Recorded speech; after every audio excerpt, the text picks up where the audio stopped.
ตัวนี้เราพายเองเนาะมูว่าทั้งสร้างคำนวณพิษหรือว่าทั้งห้านคำนวณพิษเนาะก็ได้เป็นแบบนี้เอา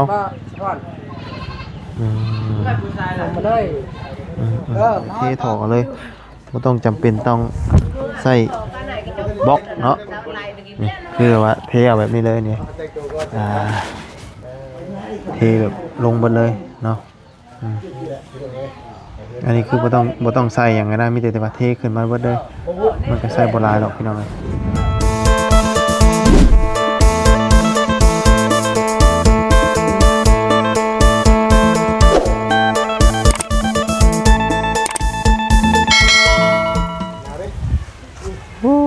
เนาะเอามาวันนี้กำลังคามาเรียบร้อยพี่น้องเนาะ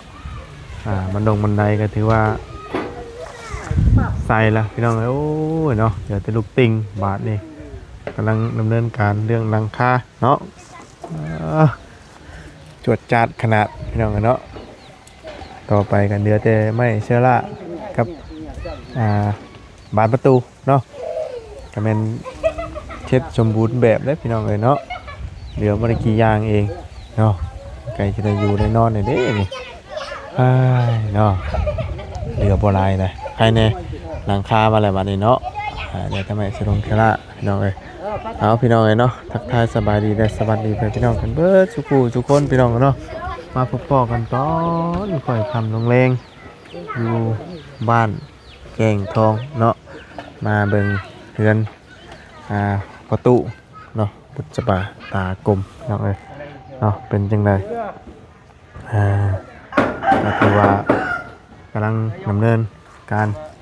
ใส่หลังคาเนาะแต่ผู้ว่าเจ้าของเงินอยู่บ่รู้บ่เห็นไผสักคนเลยพี่น้องเนาะโอ้ยสบายดีเด้อสร้างเด้อแล้วสบายดีเด้อเจ้าของเงินเพิ่นบ่อยู่บ่ไปใส่เบ็ดไปใส่เบ็ดลูกสาวเราเลยซั่นอาบน้ำลูกสาวไปอาบน้ำพ่อไปใส่เบ็ดโอ้ยเนาะเอาหากระใส่มื้อนี้บ่นี่น่ะกระมุงมื้อนี้เลยเนาะสิมุงให้แล้วเลยบ่อย่ามาเฮ็ดให้แล้วมื้อนี้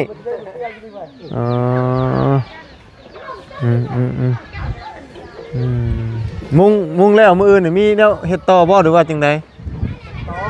เฮ็ดหยังต่อติงแต่ว่าไม่ใช่ล่ะยังไม่ได้มีมาติยังเนาะมีแต่ว่าสั่งมาใส่อันเป็นลมใช่เนาะเอาเนาะอากาศหนาวช่ำเท่าไหร่เย็นจ้อยทางประตูไปใส่เบ็ดดิปลาเรายังได้ลายอยู่ป่ะปลาเราเนาะโอ้ยเนาะเลยพอใส่หลังคาเลยเด่นตึงแล้วบาทเลยเนาะสวยงามยังบาทอยู่สบายเลยเนาะประตูเราไปใส่ป่าเนาะเบิ่งตรวจเบิ่งปลาแล้วก่อนพี่น้องเอ้ยยังอยู่บ่ต้องใส่กูมือนะเนาะประตูนี่มีบ่โอ้บ่มีหมอเป่าพี่น้องโอ้เนาะอัดตัวนี้ไว้เรียบร้อยแล้วมีไผอยู่เนาะมีแต่สร้างพี่น้องเลยกับติบข่าวเราหนึ่งเรียบร้อยหรือว่ายังเนาะ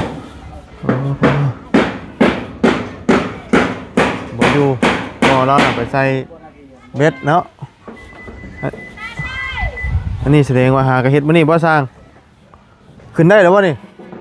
ได้ฮะได้บ่ได้แท้เนาะบ่ยำทักได้เหรอเนาะนี่ได้นี่มันยังไม่อยู่ได้นี่เนี่ยเนาะเหยียบอยู่ข้างฮะว่าเหยียบทางข้างแล้วเหยียบทั้งข้างบ่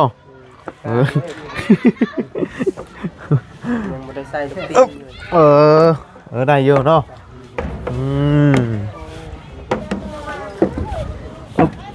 ว้าเย็นแห้งเนาะมานี่โอ้อันนี้แล้วจักมือแล้วนี่นะ หากันแล้วบ่หรือว่าจังได๋หากันแล้วว่านี้อ๋อใส่หลังคาก่อนมื้อนี้เนาะหลังคามามื้อนี้บ่คือมาแต่บ้านนี้บ่แผ่นอันดูซิ่งมาแต่บ้านนี้บ่เมื่อวานอ๋อเมื่อวานนี่เนาะมื้อนี้มุงคือว่าเดี๋ยวแต่ไม่ใช่ล่าเนาะใช่ล่าก็ยังหลายล้านอยู่พี่น้องเลยเนาะมู่ว่าประมาณ10 ล้านบ่หรือว่าจังได๋สิประมาณนี้ติเนาะ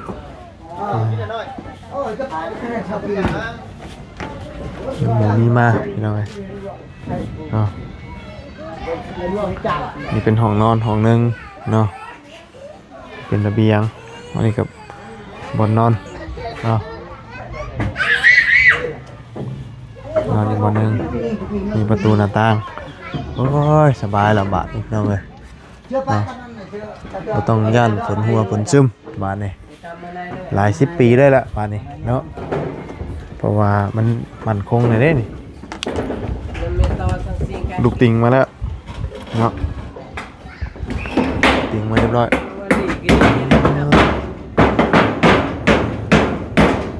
ทั้งเจ้าของเพื่อนทั้งพ่อแล้วไปใส่เบ็ดบ่ทั้งลูกสาวไปอาบน้ำใกล้สิเลิกแล้วบ่นี่หรือว่ายังเดี๋ยวน้อยแล้วก้นเลิก2 แผ่น 3 แผ่นอีก2-3 แผ่น3 แผ่นเลิกแล้วพอแล้วพักผ่อนก่อนเนาะมื้อแล้วเนาะแล้วเนาะเนาะแหมมื้ออื่นก็เห็นแล้วแล้วก็ใส่ลูกติ้งเนาะใส่ลูกติ้งนี่ก็เบิดมื้ออื่นนี่แล้วอันนี้ท่านได้ตอกลงบ่นี่น่ะใส่ลูกติ้งก้อนตอกใส่ลูกติ้งก่อนจังตอกลงอ๋อฮอตีใช้ตะปูใช้นี่ก่อนจังทุบลงเนาะอ๋อให้มันง่ายเนาะเอาอันนี้ลงแล้วก็เอาไม้ใช้ไปถึกๆเด้อได้สบายตอกโดยมันจะตอกสบายเนาะเฮาตอกแค่ลูกติ้งเนาะเย่งกันระเบียอีกแล้วให้พวกก็มาฮอดเฮาก็ได้เนาะมาจากบ้านฮอดจะแวะนี่เลยฮอดตอนค่ำพี่น้อง5 โมงปลายพอดี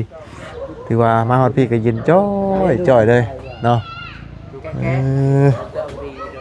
บรรยากาศอยู่หิมเซแห้งหนาวแล้วยังตอนนี้เนาะหิมเซเนี่ย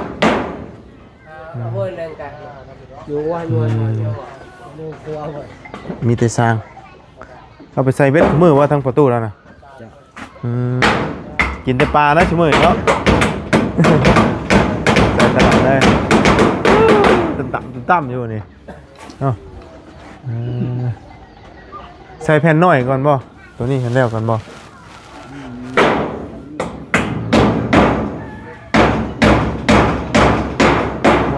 อื่นอาจจะแล้วเพราะว่าใส่ตัวนี้เนาะเพราะตัวนี้เป็นตัวที่ว่าน้ำฝนมาถึงบันได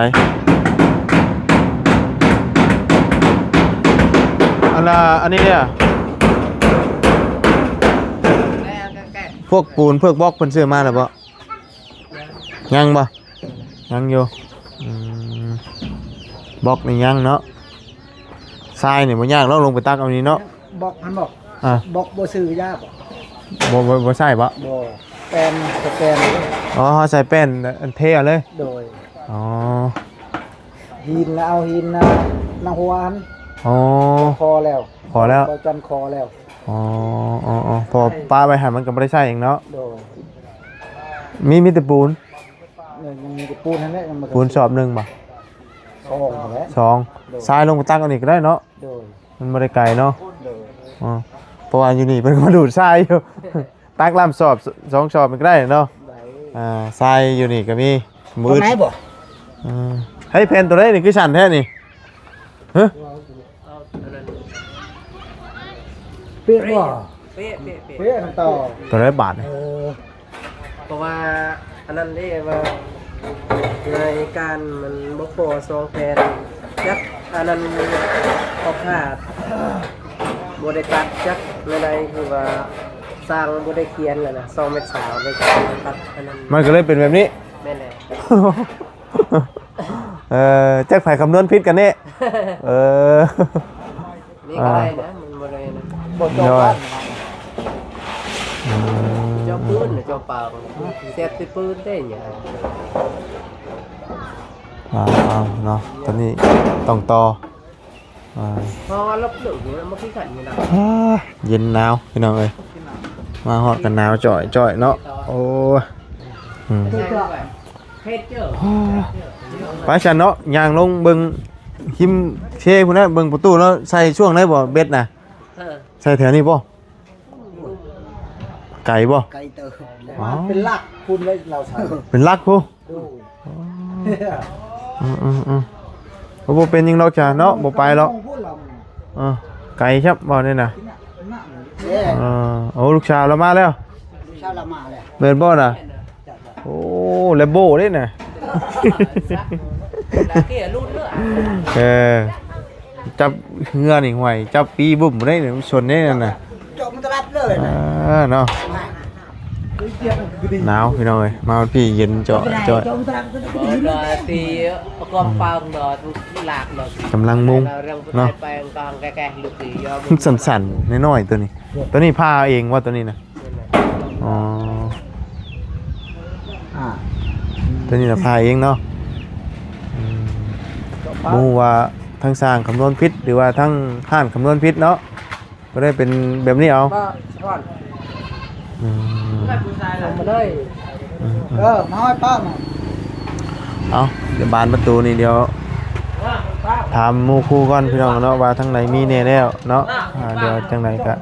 จังว่ากันตัวนี้เนาะเพราะว่า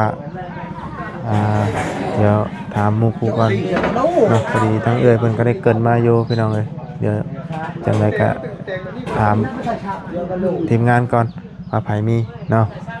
นี่ก็ ให้สื่อถ่ายรูปอยู่จริงป่ะแม่บอก ใบน้อยนี่10เนาะใหญ่2พอดี12ใบเนาะ ถ่ายคนสื่อมาเลยให้ซีโมก่อนเป็นมากันเลย เป็นได้บาทนี่ มันหน้าก็ดำเลยที ฮะมันบ่ถึกบ่ เตะต่อนะ ต่อไปเทมันกับอ้าวให้ลองเลยลองเบิ้ง บ่ได้บ่อืม บริษัทพูดว่าดิธรรมชาติเลย หนาวโอ้เย็นแบบบาดนี้เนาะหนาวแฮงเลยพี่น้องเอ้ยลงก่อนพี่น้องเอ้ยสบายดีเด้อเนาะลงก่อนบาดนี่โอ้ ได้สุ่มนอนอ่ะ ยังเนาะมีแต่มักนาวพี่น้องบ่มีหยังเนาะฮ่ามาฮอดตอนค่ำตอนแรงอันนี้คือเพิ่นสิบ่ต้องใส่บล็อกเนาะเพิ่นสิเทเอาเลยพี่น้องเอ้ยคือแบบว่าบ่ต้องใส่กอคือแบบว่าเพิ่นสิใส่ปูนอันนี้เลยใส่ปูนใส่เฮใส่ทรายผสมเลยเทถอกเอาเลยบ่ต้องจำเป็นต้องใส่บล็อกเนาะนี่คือแบบว่าเทเอาแบบนี้เลยนี่เทแบบลงหมดเลยเนาะอันนี้คือบ่ต้องใส่หยังก็ได้มีแต่ว่าเทขึ้นมาเบิดเลยมันก็ใส่บ่หลายหรอกพี่น้องเอ้ยเนาะ1 2 3 ศอกเนาะนี่ลีกไหนที่เจ้าแห้งคักแน่นอน สังกะสีมามุงเรียบร้อยลักๆ2อย่างที่ขาดเลยเนาะ 2อย่าง พวก อีโดซิ่งพวกนี้อย่างนี้ครบไปแล้ว มุงนะสบายดี เป็นได้ไดหนาวบ่สะแงดบ่ บ่ได้หนาวปานนั้น บ่หนาวไปอาบไหม โดย เขาว่าบ่หนาวเนาะ หมายความว่านี่นี่คือเพิ่นเฮ็ดทรงแบบเพื่อนน้องไม้น้องท่าได้เนาะบ่บุญเนาะ แม่นเอาระบบเดียวเลย โดยเพิ่นเสียจักห้องนะ ห้องเดียว ห้องเดียวแล้วก็มีห้องใหญ่ โดย อันนั้น บ่บุญ ฮะ หมึกแตงคนนึง อุ้ยมันเต็งคือมีน้ เอ้าหมึกแตงแบบว่าเบิ่งอยู่เฮา ำบ่อุ้ยมันเต็งจระเข้ยักษ์อันนี่ แซ่บอีกบ่เนี่ย ขี่กระตูดแท้ บ่มากเดียวนี่ยักษ์บ่ บ่หลายอยู่ ยังน้อย หลายอยู่ อันระบบ มันยังขาดไม้เซล่าแล้วก็บานประตู อ๋อ เออ บ้าน มีว่าบุญทั้งเจ้าน่ะ จังหว่าแล้วเดี๋ยวอันน่ะถามหมู่คู่ก่อน โดยจังบ้านกันอีกทีนึงเนาะ แม่น ลุงน่ะมีแต่2ล้านตั้งแต่เปิดสมทบเพชรตะกี้บ่ได้บุญเด้ ม เปิดเอาหน้าเอาตาชื่อยังเว้าอยู่ อืม ที่เหลือแล้วก็บ่ได้มีมาเพิ่มอย่างในพี่น้องเลยเว้าจากใจเลย บ้านประตูนี่ก็ประมาณ2ล้านเนาะ โดย2ล้านปลายพุ่นแล้ว 2ล้านปลายได้ใช้3ล้านเนาะ โดย แม่นอยู่3ล้าน3ล้านประมาณ3ล้านใบหนึ่ง200,000ปลายมันจังบ่ ใบหนึงอ่ะ240,000หรือว่านี่แหละ นี่ที่8โอ้ประมาณ3ล้านเนาะ โดยประมาณ3ล้านพุ่นแล้วใกล้แล้วพี่น้องใกล้สิเป็นจริงแล้วน้ำท่วมคิดว่าสิท่วมอยู่บ่ท่วมบ่ ก็ผู้ขั้นน้ำท่วมนั่นก็ อืม ท่วมอยู่ เห็นบ่ บ่ เลย ท่วมบ่จากเรือนหลังนั้นน่ะ เคยหอดอันนั้น เอาประตูเราไปใส่เบ็ดอยู่ใส่ก็ เบ็ดอยู่นั่นอยู่คันเซน ไกลบ่ ไก่ เราไปใส่แถวนี้บ่ บ่เขาเราขี่เรือไป โอเคเชื่อไป โดย เพราะคำใส่แถวนี้มันบ่ค่อยถึกบ่ โดย อ๋อเว้าง่ายมันต้องใส่ห่างแถวคนอาบน้ำเนาะ โดย อืมเว้าง่ายใส่แถวนี้น่ะมันบ่ถึกเพราะว่าคนอาบน้ำตลอดเนาะอืมเพราะที่ว่ามันถึงเบ็ดถึงหยังมันลงลุมพุ่นเหรอวะ แม่ อืม ใกล้สีหอดอันนั้นใกล้สีหอดบันเมืองจันทร์ขอสิสาว โอ้บ้านเมืองจันทน์พุ แม่ ไม่ไปไกลดินเนาะบ่ได้ใส่ใกล้ๆเด้ใส่หิมเชคิดว่าใส่แถวๆนี่แหละอันที่ว่าเราถึกนี่ มันบ่ทึกไปแถวอันนั้นไปแถวเขาอาบน้ำมันบ่ทึก มันน้ำมันวนมันกวนเนาะ แม่ โอ้ต้องลงใส่ลุมพุ่นแถวลุมพุ่นมันบ่เป็นมันบิดเขตบ้านแล้ว มันเหมือนค่อยมีคนอาบแล้ว โดย อืมแล้วไปผู้เดียวแล้วมันบ่ แม่แล้วก็น้องก็ใส่อยู่ อื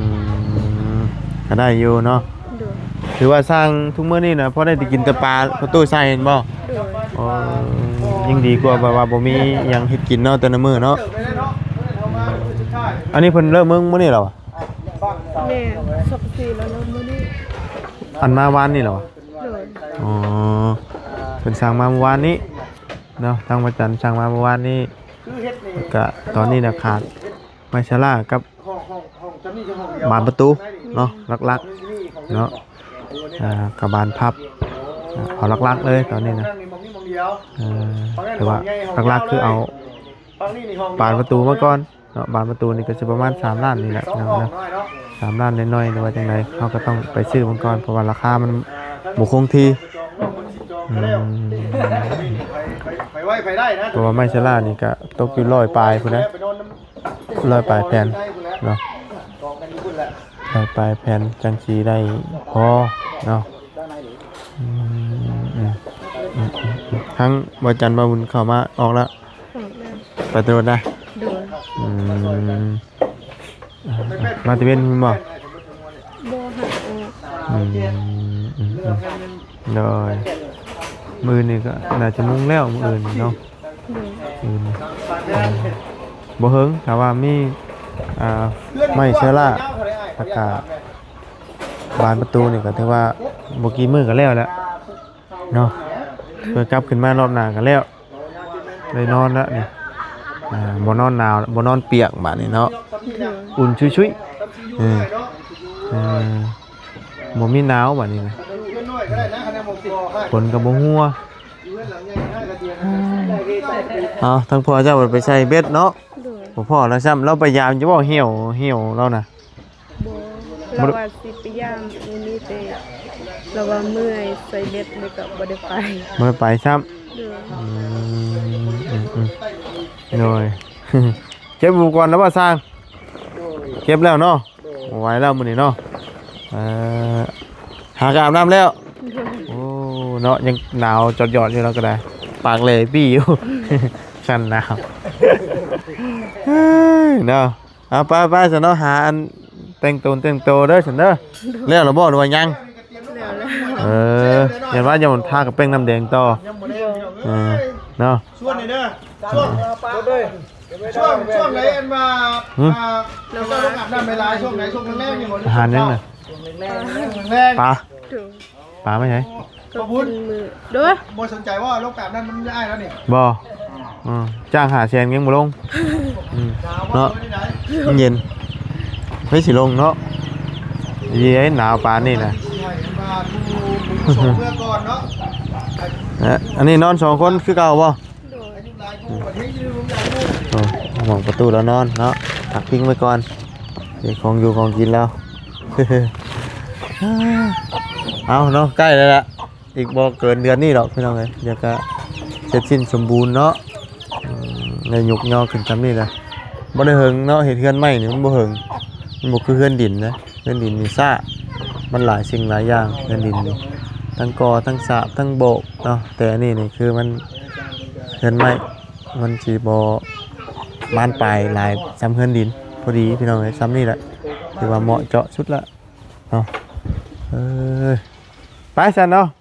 ออกก่อนเด้อ โดย หนาวเลยสะแงดเลย บ่กินข้าวกัน มียังกินอ่ะ ค่ะ ไผ่ปลานะ อยู่แค่คนเดียว มีแต่หมอเป้ากินนี่นะ ไม่ใส่ หมอใหญ่นะบ่มีจำปลาอันลูกใหญ่กับปลาคอใหญ่นะ บดอันนั้นเฮ็ดให้ซุมเบาว่าจันรู้ กินเมื่อไร โดยแต่วันนี้เขาบ่ได้กินหากกินเสาร์นี่ บ่ โดย โอ้โอ้หาเฮ็ดมื้อเช้านี่บ่ โดย มื้อนั้นบ่ได้เฮ็ดครับ โบโห เฮ็ดปลายังให้กินนะ ปลาแลดปลายัง ปลาลูกเด้ค่ะปลาลูกกับปลาคอ เฮ็ดแต่ซุมเบาว่าจันบ่ได้กินก็เลยเฮ็ดให้สร้างกิน หากินมื้อเช้านี้ โดย บ่ถ้ากินของประตูมื้ออื่นได้ซั่นเนาะ โดย เพื่อเราได้มื้ออื่นเนาะ ได้อยู่แล้ว ได้ตลอดเนาะ โดย ถือว่าได้ตลอดบ่ ไปใส่ก็ได้อยู่ อ๋อขอแต่ว่าได้ไปใส่นะเนาะ โดย บ่ได้หน่อยก็ได้หลาย โดย บ่ได้หลายก็ได้น้อยอะนะเนาะป้าชาจังไดออกก่อนเด้อฉันได้หลายเด้อเดี๋ยวอยู่ดีไปแห้ง1ข้าว1น้ำนะบ่มื้อนี้ หนึ่งแล้ว อ๋อเอาเนาะมื้ออื่นจังว่ากันไว้พี่น้องเอ้ยสร้างเพิ่นก็กลับแล้วเนาะระวังตกเลยสร้างเอ้ยเนาะอันนี้นี่คือเฮาเอาปูนมาเทเบิดเลยเนาะ นี่จ้ะ เฮาบ่ได้เอาดินใช่หรอว่า เดี๋ยวทำนี้ก็ได้ดอก เพราะมันอย่างน้อยก็ปูน2เปาบ่ จ้ะ พอดีเนาะพอสมเหตุแล้วก็จบเนาะผมบ่ได้ใช้บล็อกใช้หยังเพิ่นใช้อันนี้กั้นเอาเทแล้วมันจบเนาะแบบนี้ก็ดีคือกันเนาะจังบ่ได้ซื้อบล็อกซื้อแบ็คพี่น้องเนาะไปซะพี่น้องจังได๋ก็ล่ำลาแล้วเนาะมาฮอดตอนค่ำสร้างเพิ่นกลับแล้วพี่น้องกลับภูลำเนาแล้วเนาะบ่ไหวแล้วพี่น้องเอ้ยหนาวแล้วเราอาบน้ำอาบในกอดลูกกอดเมียก่อนเราเนาะโอ้ยสร้างเราก็เป็นตาอีตนเนาะพี่น้องเอ้ยอยู่ผู้เดียวแล้วน่ะลูกกลัวอยู่หมู่กับปะแล้ว เนาะตาสาพี่น้องนะสำหรับคลิปนี้ล่ำลาเลยเด้อพบเจอกันใหม่พี่น้องเนาะยังไงก็ขอบคุณขอบคุณให้พี่น้องเลย FC เด้อที่เข้ามาติดตามนะครับชมเนาะไปแล้วพี่น้องสบายดีหนาวเลยพี่น้องเนาะเอาเดี๋ยวจังว่ากันเรื่องประตูหน้าต่างเนาะ